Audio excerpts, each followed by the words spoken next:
Yo, guys. Welcome to the Blast from the Past movie podcast. I'm one of your hosts, CJ. Jeremiah J. White. Joe Kill, keeping it real. This is Blake. Kelly Jean Brown. And this is the podcast. We talk about movies from the past, if they should or should not be remade. And sometimes we just rip movies a new one because they deserve that. Or we just don't like them. Or we just don't like them. That's pretty much it. So if you guys were on our Instagram live feed, the last podcast. Well, that was Facebook. Oh, it was Facebook. No, it was Instagram. It was Instagram. Okay. Yeah, it was Instagram live. We're back on it for a secondary podcast. Now it's Facebook and Instagram. Yeah, now it's Facebook and Instagram. Okay. Yeah. So here's the thing, guys. If you're just listening on SoundCloud, I am sorry that you didn't get to this live feed and get this special treatment. Early episode. So that means when I release it on SoundCloud the following week, you'll be able to hear it. So sorry, guys. If you want to know about this, be sure to follow all our social media accounts. That's right. And for you folks who don't know, we're doing this special MCU for the whole month of April until Endgame. We will be posting twice a week for this, right? Yes, we will post twice a week. Twice a week for this one. But if you're on Instagram right now, you have any questions, let us know. Exactly. Let us know. We're looking at it right now. So let us know. Exactly, guys. And it's like you said, like Kill said, we're focusing on MCU universe. So we're going to do every movie MCU in chronological order. Release order. In the release order, all the way up till Endgame, since we have one of the most anticipated movies coming out to date in next month. So hope you guys are paying attention. And for those who don't read the comics, this is for you. This is for you. This is for you. If you don't read the comics, because not all of us read the comics, like myself. But if you enjoy the movie and there's some questions that you have about the movie, feel free to sign in, ask, and we'll respond to it as best as we can, guys. So, next movie in order. One movie we're getting into right now is The Incredible Hulk. Okay. Somebody had to be excited about this movie. That was the intro. That was the intro right there, right? Wow, okay. On that note. Yeah. So we've been basing this whole podcast around one centralized question, and the question is, what is something that people that did not, read the comic can take away from The Incredible Hulk? That is the main question that we are going to ask the panel here. So what is something, we'll start with you, Kills. What is one of the things that you feel like people can take away from The Incredible Hulk that has something to do with the ending of Endgame? Well, I mean, for me, this movie... You don't even want to speak on it. It's like, really that bad? Okay. Well, it's not too much it was that bad. I mean, there are a few things about this movie that I personally did not like, but that's not what this podcast is about. No, not necessarily. My only problem is with what you're asking me is I don't feel that this movie per se lends a lot to Endgame. Okay. Yeah, I kind of have to agree with Kills on this one because, like, last time I was talking about like how Iron Man was like a fairly unknown character at the time of his release, but pretty much everybody has some idea about what the Hulk's deal is. Okay. Like he had a really popular show back in like the 70s. 70s, 80s, yeah. Yeah, 70s, 80s that still was sort of referenced and parodied up until the movie came out. And they even had another major movie that came out just like 5 years prior to this one. Mm-hmm. Which had the original Hulk in it. Yeah, that's true. Yeah. He played the security guard in the Eric Bana version. Also, I think Matt Voss had a similar role alongside a Stan Lee cameo, or I might be confusing the two. But anyway, that's not the point. The point is, you could probably skip this one because you have some idea about. Because again, most people have like a pretty decent idea about what the Hulk's about, and you don't really need that much background into this. I need a little, just a little. A little refresher. Does he? Okay. Go ahead. So, Ask the question. is he like? Okay. Does he have anger management problems and then he turns into Hulk, or is Hulk like his alter ego? Like, explain. Well, let's see now. We could go with just the common version where it's stress. Stress makes him Hulk. Yeah. I feel that. we could go with the Avengers version of what Mark Ruffalo said. He's like, you asked me, how is my trick of getting angry? And then turns around and starts turning to the Incredible Hulk saying, I'm always angry. Right. So, I mean... But see, I think it's a at stress that trigger. By the Trigger. way, awesome line. Yes, great line. But we're not into that part yet. Right. So I would say at that point though, I would say that's when he learned how to control it to a point. Yeah. But does he use it for good or? He tries to.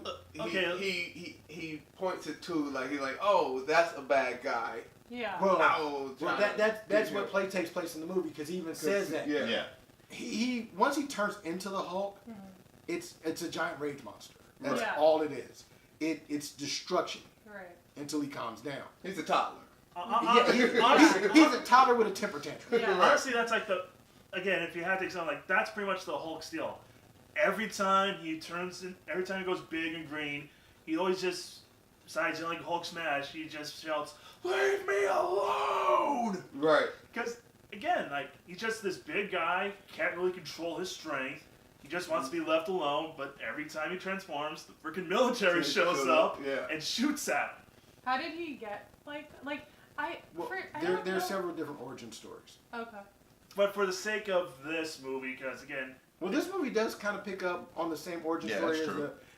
the prior one. that's a TV show. But yeah, because for this movie, kind of smartly sort of skips over the origin. Like this isn't the origin movie. Yeah, right? because everybody kind of knew it already, so they From the Eric Banner version. So basically, what it is Bruce Banner is this guy who He's a dabbles scientist. who experiments with gamma radiation, and one of his experiments goes wrong. He's exposed to it, and it sort of releases this sort of dormant split personality where every time he gets mad, he just turns into the Hulk. Are you familiar with the Jekyll and Hyde?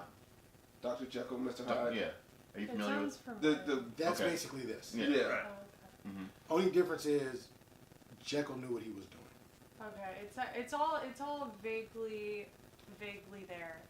But to be honest with you, like if you didn't watch the Incredible Hulk movie, this 2008 version, I feel you like weren't I gonna did. miss nothing from. Like I'm saying, but you weren't really missing anything. That was the interesting thing. If you look at Iron Man, I'm touching on this because this is gonna make sense once I start talking about the Hulk.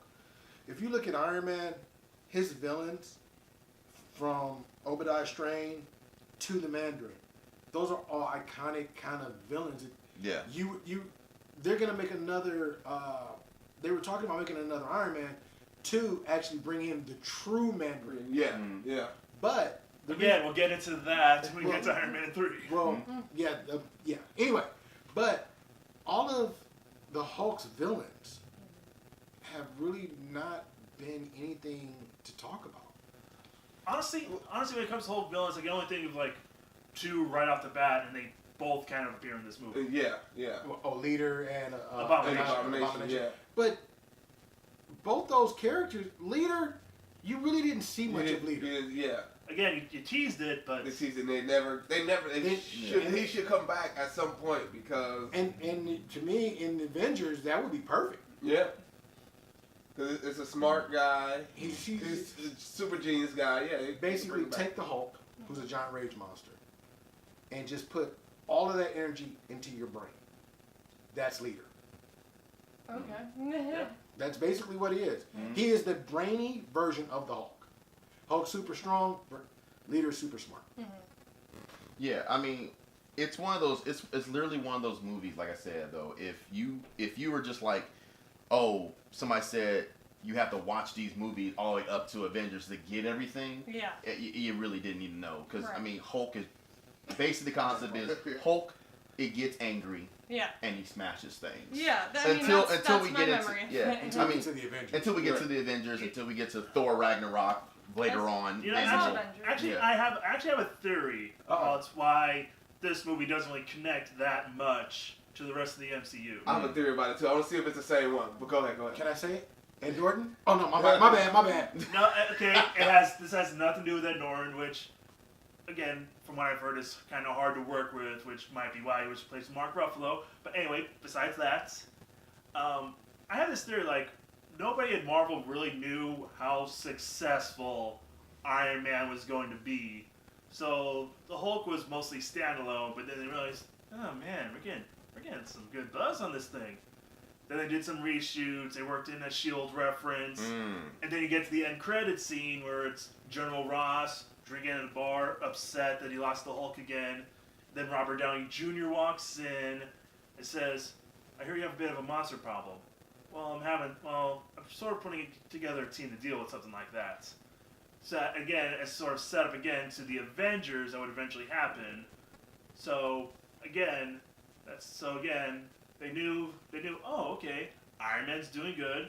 Let's just try and work in some more references so this one feels more a part of the universe than just a random monster attack in the middle of a city that was shot in Canada.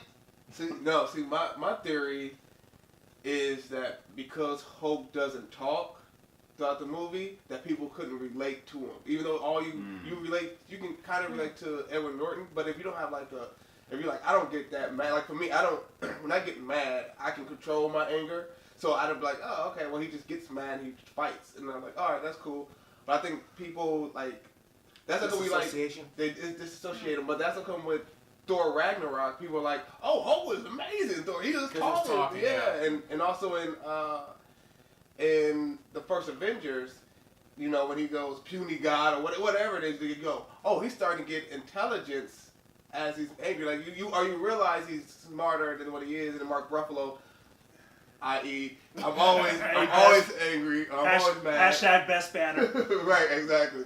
So I think that's my theory. People just couldn't resonate with it. You know what I mean? So I'm not sure about that because granted the whole out of control it's not really a coherent thing. I can kind of get on that level, but on the whole level of, look, I'm really upset. I don't want to talk about it. I just want to be left alone.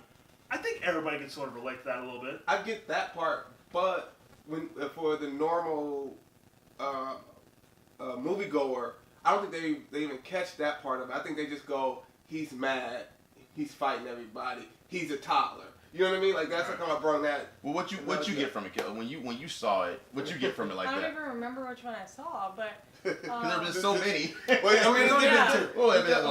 the same. Essentially, he gets mad, he fights. He doesn't say too much, if anything. I mean, I kind of agree with you there because I always thought that I thought he was good. I didn't think he was bad. So I guess I liked him enough, but I always thought it in the sense of just like this big freaking baby. And he's a little. And then what's crazy is in the comic books he talks like the Hulk can speak in the comic books. Oh, if we're talking about comics, if you have the chance, pick up the current run of Immortal Hulk. It is bonkers. See, I think that would be if he was like because I don't remember, but if you turned into Hulk and he was like like that, if it was like his voice was deep and he was screaming, then that would be kind of cool. But if he's just like and you don't know what he's saying, right? In the first Hulk, he doesn't have too many words. In the very first Hulk, which I'm going, the Hulk, which is the one directed by Ang Lee. Yes. Yeah. And then you got the Incredible Hulk. This was actually kind of a sequel because when they pick up Bruce Banner, he's already in the jungles. Right. Mm-hmm. So this is kind of a sequel, non-sequel. Yeah. But since this was the last one that the MCU, the last Hulk, last solo, yeah. I honestly believe the progression through the Avengers and through Thor Ragnarok and everything like that was the progression for those of you who know the comic. The progression from green to gray back to green. Mm-hmm. The Hulk had different, for you, Kelly, so you kind of understand this. The Hulk had a progression. Mm-hmm. He went from the green monstrous Hulk that you saw in the first two movies, and kind of in Avengers, to a gray Hulk. He was a little smaller, a little smaller in height and in build. Yeah. But he was more intelligent.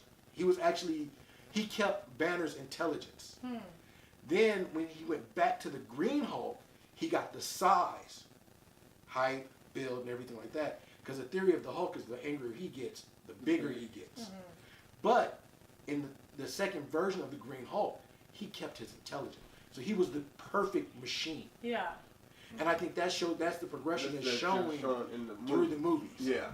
Even in Infinity War, he talked, and he actually literally had the best thing it was. He literally had a conversation with Bruce Banner. Right. I loved that because it made sense because it showed that he is. Yeah, it's kind of insane because you're talking to yourself. Yeah. But it's to me, a it's split personality type thing. It is because a lot of times when he becomes Hulk, he doesn't remember what happened. Bruce Banner doesn't know what's going on, so it is almost like schizophrenia. Yeah. Wait, was this in you're saying the newest one? Infinity War is when they had the conversation. Oh, I vaguely remember that. Okay. Yeah, remember when he's like he's like, come out, and he's like, No, I got my ass whooped last time. I'm good. I'm okay. You need the metaphor for impotence. Right, yeah, exactly. And the funny thing about it is, Bruce Banner said that he's like, just because you got your ass whooped don't mean nothing. Right. All right, well, let's bring this back full circle. All right, so do we feel that the Hulk? Well, I mean, why is it that the Hulk plays a big role, you think, in the end game? Does he play a big role in the end game, you think? I think he gets his cojones back. Yeah. Again, that's going from what they did in Infinity War. Sorry, you mentioned Gauntlet Wars, but anyway. Well, that's what Infinity War is based on. Yeah. I know. But anyway, going off like Infinity War, it's like sort of like Hulk, sort of like getting his manhood back, so to speak, because up until that point, Hulk beat every single opponent he went up against. Took down Loki, took down Ultron, took down Abomination, took down that undead wolf at Asgard. Yeah. Get to Thanos. And Thanos gave him that 2-piece and had him a biscuit. That's for you. Go ahead and handle that. Eat that up. And you know what the problem was? I can tell you what the problem was. He didn't give him no honey to go on the biscuit. Right, yeah. It was a dry ass Popeye's biscuit. And again, man, that's just Thanos with one of the gems. Right, yeah. Going up against all 6, dude. Right, yeah, exactly. But anyway. He didn't even fight Thanos after that. But Because he was so scared. He wouldn't even go against the little minions. But here's the question. How important is Incredible Hulk to the story now? I'd say I think he's the powerhouse of the team. Yeah. But see, I think in all the movies even up till now, except for when he fought in his own movie Abomination, Yeah. they didn't show his true potential. Because, like I said, the angrier he gets, the bigger he gets, the stronger he gets. In any of the Avengers movies, in Thor Ragnarok, even in this, he got angrier, but he didn't get any stronger. Yeah. Hold on one second. Quick shout out, man. Lavelle, appreciate you tuning in, guys. I think Aaron, appreciate you tuning in, Aaron, man. Thank you for coming in, man. Go ahead. So, I mean, I'm hoping that in Endgame they're going to show that. Like, you think like maybe they'll go full world breaker on Thanos? I think that would be dope. To me, that's the only way you're going to beat Thanos. We'll get into that a little bit later, but I'm just saying. Kelly, go I ahead. have a quick little question. Go ahead. How, what does it take for him to become the Hulk? Is it like he's just like Anger. easily? No, I know, but is it like something not that big, or it has to be like really big? Honestly, I think it varies from writer to writer. Like sometimes they like have him go nuts over the smallest things, or it would have him be like take like something major to like make him get mad because he's like so kind of zen and composed. Yeah. Well, even in the first one, the movie that we're talking about, there's a scene where they're in a cab ride, right? And the cab driver he's going ham in the streets. He's just rolling everywhere. And Ed Norton has this thing on his wrist, like detecting his heart rate. Yeah, and he's staying calm while Betty Ross, his love interest, his girlfriend, she's freaking out like, man, you better calm down with that driver. You not. And she's like, yo, you need to chill out, okay? Because you get my heart rate up. And it's funny because she's going off and he's trying to calm her down. And then at the end of the scene, they get out of the cab and he's like, I know some deep breathing exercises. Yeah, exactly. Which once again hints to the comedic parts of Marvel. They keep that up. They've been doing that from day one. So. Yeah. I'm trying to remember the cab driver. He's somebody important too. Was he? I think he was. I gotta rewatch this, but I think the cab driver was one of those Easter eggs. Yeah. I think the cab driver was one of those Easter eggs. If anybody out there watching knows, just let us know in the comments. Please let us know, because I think he was, but I'm not 100%. Because like I said, this me and this movie not the same thing. So you're into movies and stuff like that. Mm-hmm. So do you understand when we say the term Easter egg? No. Okay, good. I had to ask that. It's exactly because she did kind of puzzle. Yeah, okay. Explain that. So the term Easter egg, you get like an Easter egg hunt. So you have to find an Easter egg like during Easter, right? Like so that's the same thing in the movies. You're looking when you watch a movie, they have a hint to something, like it may be a character that like in the first Hulk, one of the Easter eggs is the leader. Like if you don't know his real name, because I didn't know his real name. I think his last name is Stern. Yeah, and then so when he gets gets cut out of his head, and then a little bit of gamma ray and blood drops in there. Starts going crazy. You go, oh my god! And for people who know, you're like, oh, that's the leader, that's the villain. Or for Doc Samson is also in there. He's played by Phil Dunphy from Modern Family. Yes, exactly. He has a small role. He actually had more of a role, which I was kind of sad. But if you don't know Doc Samson, you don't even know that's him because he's just a regular guy. He's not. He hasn't got his power. He's not Doc Samson yet. So basically, it almost feels like, and correct me if I'm wrong, guys. It almost feels like they made a movie for regular people like me and you. They made movies for like me and you. Like, oh, cool, I can enjoy it. It's a good flick. But they made the Easter eggs for these motherfuckers. Like, right. But you're not wrong. No, you're not wrong. Well, at least we got the Easter eggs. If we didn't have the Easter eggs, they wouldn't be shit for us. Yeah, exactly. And also every Stan Lee cameo is an Easter egg. It's technically an Easter egg. Yeah. Okay. So whenever you see, I think this is his last movie. I think Captain Marvel was his last. I'm pretty sure they already filmed his Endgame. They filmed a bunch before he passed away. I don't know how far they got to. Yeah. Okay. But I've heard up to Endgame. Up to Endgame? Okay. Mm-hmm. But yeah, so like when you see... By the way, that's going to be sad. Right. That is. Well, it's kind of poetic. Yeah. I hate to say it, but it's kind of poetic that the last movie Stan Lee is in is Avengers Endgame. Oh, that's true. I was thinking about this. It would be so dope if they showed Stan Lee turn into Uta the Watcher. That's his name. Uatu, yeah. Uatu the Watcher. Because again, we'll talk more about the Watchers when we get to Guardians of the Galaxy. Yeah, because he's talking to him, and for those who don't remember, he's talking to him in there. But if they just have him just turn into it, like I'm like, oh, perfect. Then you can just always have him as a big giant head in the movie. So where are you going to say, Kevin? I thought you were about to ask a question. I was just gonna say, no, I mean I get into it. Like I freaking love the Spider-Man movies, the Tobey Maguire ones.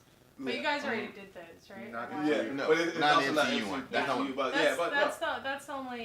Those are the only ones I like. Know pretty much. Well, the Tobey Maguire ones, like you said, they're not in the MCU universe. Mm-hmm. But they're classics. But they're classics, yeah. I feel like they're classics. Mm-hmm. Classic. The ones that are in the MCU universe are the ones you haven't seen, probably, which is like Homecoming and the ones with tiny Tom Holland. Yeah. We'll get into that. I think Tom Holland did a real good job. I think he's perfect overall Spider-Man. Anyway. For you watching us live, we're getting back to the Incredible Hulk. Yeah. Exactly, right? If you're back to Incredible Hulk. So with the Incredible Hulk, what is it about the Incredible Hulk that what's the word I'm looking for? What is it about the Incredible Hulk? I'm sorry? Intrigues. Yeah, I guess you say intrigues the most common, because everybody seems like it seems like everybody tries to like he's the key to everything, because it's like they always got like, how do we beat the Hulk? I mean, obviously we beat the Hulk. we beat the Hulk. So what is it about him that is really a standalone amongst anybody else? And I know the characters, any other Marvel heroes and stuff like that going into Endgame. He's unpredictable for starters. I mean, they showed that in this movie. They showed that in the other one. He's predictable, but he's unpredictable. He's predictable because the best way to get to Hulk is Betty Ross. Which again has not appeared since the first, since this one. Yeah. But they and to me, that's part of the thing I kind of dislike with what the MCU is doing is because they're making Black Widow the love interest instead of keeping Betty Ross as the love interest. Now Well, we gotta get to that. We don't. Come on now, wait for that. Which again leads to its own Easter egg, which we'll get to later. Right. Yeah, exactly. But that's all. I look at it this way, you know, in the Ang Lee version, in this version, you had the staple, Betty Ross. You had the staple, General Ross, or Thunderbolt Ross, whichever one you want to use. And he's gone by both. And so, I'm not too particular about the way they did his villains. Incredible Hulk, Core Hulk. Not particular about, because they could have done so much more with these villains. Do you think you need them? You have to have something for him to do in this movie. Well, to be fair, a lot of the earlier, actually up until recent MCU movies, kind of had a problem with how to do their villains, right? Yeah. So that's not a problem limited to Incredible Hulk. So what do we get at the end in Incredible Hulk? I mean, as far as at post credits, what was the main thing? The bar scene. Yeah, when Tony Stark comes in. When Tony Stark comes in the bar scene and tells Thunderbolt Ross, I hear you have a big problem, you know. That was the connector. And again, just before the end credit scene, like the real ending, where you see Bruce Banner in the middle of the woods meditating, and there's like a little time that says like 100-something days since last incident. He opens his eyes and it's green. You see the counter slowly, rapidly going down to zero, and his eyes. He opens his eyes, they're green, and he's smiling. Like, I think that's like sort of, it's like, oh shoot, he's learned how to control it, or as much as he can control it. Yeah. Okay. There you go. He's learning how to keep it in check. Yeah. Also, a great scene that they Easter egg in a lot of their movies now is when Edward Norton or Bruce Banner jumps out the plane when he doesn't know if he can turn back into the Hulk, and he just lands into the and then showing that he can't be killed. And then but see, to me that creates another issue altogether. Well, yeah, but I'm just saying, as far as like, because we're talking about Easter eggs, now you see that in a bunch of movies. Like they did it in Ragnarok. Ragnarok, yeah, they redid it in Ragnarok. A lot of the characters jump out of planes now, and just like if you think about it, that was the first one. I don't think in the first Iron Man he never jumped out of a plane. Yeah, you're right. So they all anytime a superhero jumps out of a plane, and you're like, oh, I wonder if he's gonna. It came from the Hulk. At least it seems like that way. You know what I mean? I don't know if that's true or not, but I take it as an Easter egg. I can see how those dots connect. Yeah, so. All right, guys. So what are some of your final thoughts on the Incredible Hulk 2008 Incredible Hulk? Not terrible, but skippable. Okay. For me, I actually enjoyed it. To be honest with you, for me, it was just an action movie. Okay. Action movie. So everybody's fighting in it. Not like I especially like the clap and the fire because like you said with Betty Ross, that's his goal is always to save Betty Ross. So and that's why you said what you said. So I say watch it. I say enjoy it for an action piece. Don't take anything out of it. Just go, oh, this is action. Cool. I mean, if you're like one of those people like who has to see all the MCU movies before Endgame, you won't be too upset about it. I think. Right? Yeah. Yeah. What about you? You might. He wasn't Mark Ruffalo. That's all I care about. Not Mark Ruffalo. You know what? That's fair. Right, I'll take that. Carl, what is your thoughts? My thoughts is I really don't care about the Hulk. I mean, I just really don't care. Like it doesn't pique my interest to know anything. I don't care about his background story. Like I said, like I felt the same way. Like okay, you just get angry. That's it. Well, I don't ever feel like his powers or he never have powers. He's just I'm super strong when I get more and more mad. That's just a gentleman. I mean, that's all that is to me. I mean, I don't. Yeah. It's just a green and I'm not even sold on Incredible. I think he's a shitty ass superhero. To tell you the truth. Why? I'm just sorry to tell y'all. I didn't like Ed Norton. I didn't like what they did with the villains. But come on now. Don't need to denigrate the whole character. I'm in between because I feel like he's iconic, so I feel bad shitting on him. But out of all superheroes, he's kind of at least. Because it's like, so you mean to tell me the one thing that beats you is being kind? What the hell? This makes no sense. Okay, so I'm like, if I'm a smart person, I'm not whoever his villain is or the army, and I know, oh, every time I bomb this fool gets greener. Oh, he gets bigger. Oh, I'm not stupid. I'm gonna kill his ass with kindness. Oh man, you sure you won't? And then I'm gonna kill his ass in his sleep when he's fucking a human. Wait a minute. See, here's the problem with that. He falls out of a plane, hits the ground, and becomes the Hulk. So even if we do kill him, Even if you try and cut his throat in his sleep, the Hulk is gonna. That's the thing. The Hulk is protecting. The Hulk is gonna protect Bruce Banner because the Hulk knows if Bruce Banner dies, I die. So even in his sleep, you're not gonna cut his throat.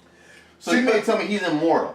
That's basically what they make him. Oh, that's bullshit. That's Well, bullshit. I mean, this was a god damn near now. Like, Hulk, that makes no sense. Hulk dies when Hulk's ready to die. But here's the funny thing about it. You got, and I hate to bring this up because this is an Avengers and whole thing, but you got him going, puny guy kicking the shit out of Loki. Again, fantastic scene. Right. But a mad Titan whips your ass. But you can Loki say God, Titan. To be fair, Titan. that Titan did end up killing that god just like 30 seconds later. Right. It's just, I don't know, man. I just feel like he's just one of those. But then again, Odin said we're not gods. Right, exactly. and I'll say this too. Jumping movies again. Right. Well, we'll get to I'll that. say this for those who like for Kelly and Carl. That's why like or anybody else who just sees the movie. Like if you pick up a Hulk comic book, it'll change how you feel about the Hulk just being a rage monster because he is that, but he's also more. Again, in all actuality, pick up the current run of Immortal Hulk. Right. Or pick up Planet Hulk. Planet Hulk, yeah. You know what? World First of War all, Hulk. Yes. First of all these Hulk picked them. No, if I'm just watching the movie, I'm watching the movie. I felt like this was nothing but that damn show Anger Management and Baby Just Not Dream. That's what I feel. That's what I feel. So I'm just saying. Oh, we got a random question. Okay, what's the question, man? Random question. Go ahead. Random question. Do you guys think Bruce Banner plays a vital role in the Avengers? And if so, is it bigger than the Hulk? Oh, and that was by who's that? Oh, yeah. Gus3269. Thank you for the question, Gus3269. Let's answer this. You got it, Blake? Well, I got one too. So I'll let you go first. If we're just talking about within the movies, yeah, I think so. Because as far as intelligence go, the only person who could be smarter than him in the Avengers is Tony Stark. And just knowing that, it's like, okay, granted, I'm not Tony Stark, but I know my way around the lab, and yeah, I think that could be just as important as the actual Hulk. Of course, when we get to later movies, we know that backfires, but still. What do you think, Kills? I think he's actually. I think Bruce Banner is more important than the Hulk in most of the Avengers movies because he comes up with how to find the cube in the first Avengers movie. In the Age of Ultron, he figures out how to take the cube's information and combine it with Jarvis. Mm-hmm. Right. He's the one who figures everybody thinks he's helping Tony, but Tony's turning around and he's helping him. Okay. So science bros. Basically that's what they are. They're going back and forth. So the whole purpose of the Hulk is destruction. Bottom line, he's the muscle of the group. But if it doesn't call for muscle, he's irrelevant. So here's the thing, right? This is what I'm feeling right now. Okay, we'll go back to that question, Gus. I'm sorry, I said a little thing, but I won't go back to this, right? So here's another correlation, right? You got the Hulk. He ain't nothing but the green version of freaking Venom. No. That's it. He protects them and all that stuff. No, he's it's not. the same shit. It's not nearly as sexy. No, it's same. It's not nearly as sexy, you said? Here's part one of my disagreement on that. Venom can actually stand alone on his own. He doesn't need. Yeah. Doesn't need Eddie. He doesn't need Eddie. In fact, in the comics, Venom just has like 3 or 4 different hosts. Yeah. Actually, Venom has pretty much gone through damn near every popular hero in Marvel. Right. Okay. Well, I'm just saying. I was making a correlation. But go ahead. No, they're not because one, Venom actually has intelligence. Yeah. Above and beyond his counterparts. Well, not his counterparts. The person he's using. Host. But that's what I mean. His host. He has his own intelligence. Yeah. Hulk is sharing his intelligence with Bruce Banner. He doesn't use it until later in the comics and in the movies, but he's still dependent on Bruce Banner for his intelligence. All right, So to me, like I said, it's like, to me, Hulk and Bruce Banner are a construction crew. You have the foreman and you have the people who just tear shit up. Mm-hmm. Foreman, Bruce Banner, Hulk, the rest of the crew. I like that. all right. By the way, Wrecking Crew should show up in the MCU soon. Yes, they should. Yeah.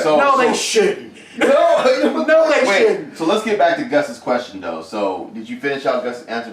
I thought I did. I Yeah, think that he's more, to me, unless there's a fight, and there's not always a fight, unless there's a fight, and in prime example in Age of Ultron, he stayed in the Quinjet.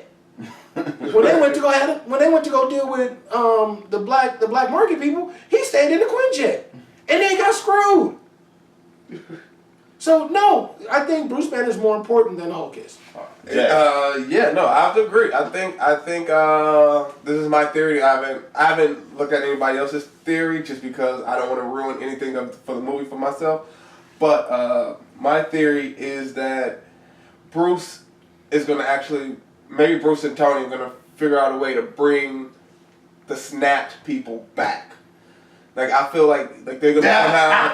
I think they're gonna figure it out. I think they're gonna figure it out, and then somehow, because you can't just beat Thanos, and then that's how they come back. I feel like it's gotta be. You trying to reach? See, you trying to go? You going too many predictions? You going too far ahead of these podcasts? I'm just saying. Trying to get into this whole. But that's the question. The question is he gonna play a vital role? Is he more important? Is he more important? So yes, I think Bruce Banner is more important than Hulk. Okay, well, I gotta say this. And again, Infinity War showed that even without the Hulk, if given the right equipment, Banner can hold his own in a fight. Yeah. Okay, exactly. so here's the thing, right? If you haven't seen Captain Marvel, okay, we haven't seen Captain Marvel. We haven't. I haven't seen it. Oh wow. These two right here.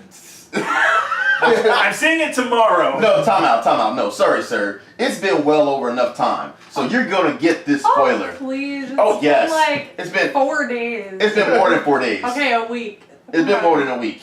It came out on I'm the probably 8th. not gonna see it, so go It ahead. came out on the 8th. I would have seen it because like I would be down and I like Brie Larson, but like I haven't heard one person say it's good. So like I haven't heard anything bad, but I just feel like is it really worth going to see? I haven't heard anybody rave about it. I have one question. This is all our podcast, correct? Yeah. I think you give him another week. Thank you. Oh my No, gosh. I don't care. I think, Oh my god. I'm not. I'm speaking for you. I mean, I'm I'm speaking probably for not Blake, seeing but I'm it, also but- speaking for. That's true.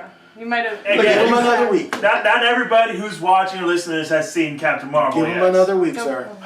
And if you have a problem with that, we just take a vote. Okay. You're still gonna lose. I'm not gonna lose. If we take it to a vote, We're gonna take it. We take it to a vote. I say, who's all with me saying we leave it for another week to talk about anything pertaining to Captain Marvel? You're lucky, Alright, Blake. just You're lucky, guess Blake. what? If Blake wasn't here, I would have decided. What about everybody out there? What about everybody out there? Guess what? Get on my back. We'll talk about it. Sir. Lavelle, who out there? Sir, we've already voted. You've been outvoted. I told you we were gonna get outvoted. You pushed me to it instead of just saying, okay, you pushed me to the vote.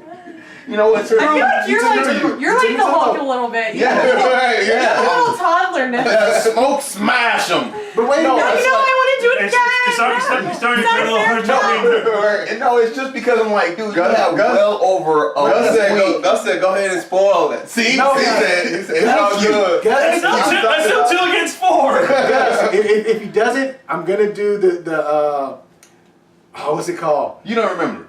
No, I'm gonna do the thing where late night TV when it goes to the emergency. Oh, yeah. Y'all ain't gonna get nothing, so it ain't gonna matter. All I was gonna say was, Who else said I was asking, well, Oh, Rose said, speak on it. Speak on it. That's 3. see, that's 3. That's 3. I want to say Think something. about the people who aren't watching or listening live. You know what? Like I said, I'm just to be saying. honest with you, I only voted because Blake hasn't seen the movie. I know Blake is a comic book head, so I'm like, okay, I've got to hold out. Well, all I'm gonna say is, wait, okay, I'm not gonna ruin nothing, but he he helps. Bruce Banner's role helps at the end of Yes. the movie. That's why I can say that. So Because Bruce Banner's role does play post credits. and the post credits does help out in the post credits. So Although I have no reason to see this. Well, but you don't know how. You but, don't know but, how. but in all actuality, speaking for Blake, as comic book guys, that's why we go to the movie. We go to see the post credits. Right. Yeah.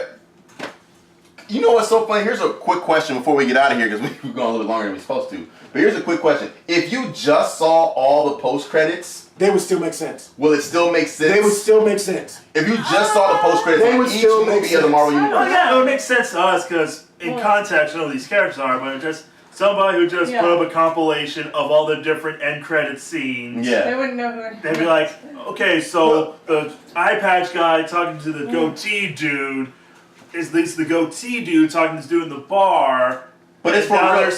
there's a hammer in the middle of the desert. But- and now No, there's- no, it will. It will. But At least that because first they one. say names. Mm-hmm. They do say names. So when Nick Fury talks to Tony Stark, he addresses him by name. Yeah, but Well, again, no. you know the names, but but you have Well, no no, idea it- how important these names No, are. it would make sense to a certain degree. Like once you get to Avengers, the first Avengers, and they're sitting around at the table and they're like, The shawarma restaurant? yeah, they're in the restaurant eating shawarma. You're like, something happened. You wouldn't know what necessarily happened. You'd be like, damn, they all look like they look like they got their ass beat. They all look But you super still get tired. it, yeah. Yeah, you're like, something happened, and then they would show Thanos, and you're like, did they fight? I Yeah, guess I gotta fight. because a lot of people would have thought that Thanos beat their ass. Yeah, exactly. So Okay, here. it I'm would sorry. make sense That's to not the so movie. weird. Last question. Okay. Last question. Okay, if the post credit was just the preview of the movie, would you still watch the movie? Yeah. You mean people in the next movie? Yeah. Like so, you saw So let's say if your post credit was really just the. Well, what you know what I'm to be saying? Your fair- post credit was the Yeah. the Oh, yeah. Yeah, well, to be fair, most of the post-credit scenes are in one form or another. Yeah. So They're awesome as hell. yeah, probably yeah. Yeah. I mean, I just said it's funny because it's like if I saw a post credit like you said the one where they're at the restaurant and stuff like that, if that was a trailer and that was just a trailer, I'm like, what the fuck happened? Oh, I gotta go watch that Hey, now. at least not Captain exactly. Yeah. At least it's not Captain America coming out, pulling your chair, pulling you back, and it's like, so I'm gonna teach you about patience. Oh yeah. Sometimes. We'll go into that. Even still, that would make me go see it. I was like, what is he talking about?